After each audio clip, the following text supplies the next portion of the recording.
Lucas was diagnosed with autism at age 2.5. We were told at that point in time that there was no cure, there was no cause, there was no hope, and there was nothing that we could do.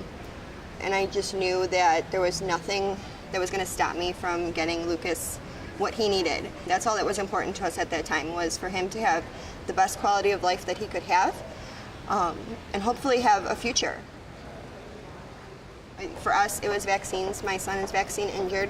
Each vaccine that he got, he had a reaction to. 6 months, he had a fever for a week. He was on antibiotics once for that. It didn't seem to help anything, didn't clear it up. 12 months, he started losing speech. 15 months, he lost all of his speech. At 18 months after those vaccinations, my son started slamming his head off of concrete. The doctor tried to tell me that it was behavior and he was just needy and wanted us, and I just knew that that wasn't the case.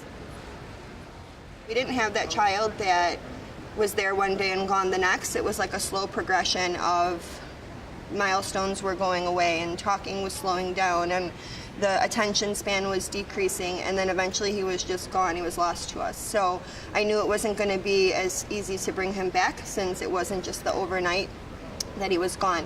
Started asking any families that we could what they did, how they did it, what they did. Not necessarily to do it the same way that they did, but these are the parents that already had done this. They've been through this. They knew what to do. They knew what was going on. They knew what steps to take. Started with the biomedical treatments, started with diets, gluten-free, casein-free, soy-free, sugar-free, dye-free. Basically, if it was junk, we weren't going to eat it anymore. So moved on from those tests, then started doing the different things, different therapies. We did speech, we did occupational therapy, we did some physical therapy, we did behavioral therapy, and all the therapies were great, and some things helped to a point, but still I knew there was more. I had researched stem cells prior, but it was never on our radar. We just couldn't figure out how we were going to get there or what we were going to do. And a friend introduced me to the World Stem Cells Clinic in Cancun. It was just like a blessing for us. Every time I had a question, I could call the clinic, I could ask them something, and they would answer it. I was treated like family when I was there. I never felt like I was going to see a doctor. I felt like I was going to see a friend. They explained everything they could. Lucas did his first stem cell treatment last year about this time.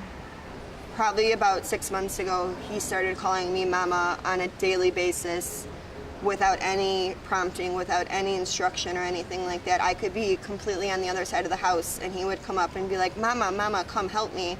And mama, mama, hold my hand. And mama, mama, let's go. And it's something that, unless you've lost that, unless you didn't have that, you never think you're going to hear it again.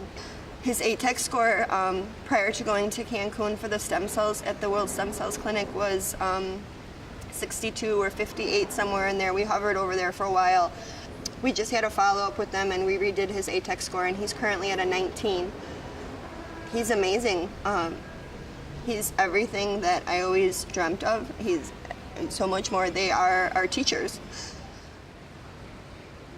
What I would tell to a new mom or dad or family that has a child newly diagnosed with autism is, number one, don't give up. Maybe not fully, maybe not 100%, but I truly believe that all kids can have a better quality of life if parents do the work. You have to do the research. You are their parent. You are their mom or their father or aunt or uncle or grandmother or grandfather, whoever it happens to be. You know that child best. You know what's going to be good for them. Trust your gut. Stop doing those things that are going to be toxic to your children. When you start to eliminate the toxins and you start to heal the damage that's been done, you can get your kids back. My name is Catherine. I have a son, Lucas. He's 5 years old and he is diagnosed with autism.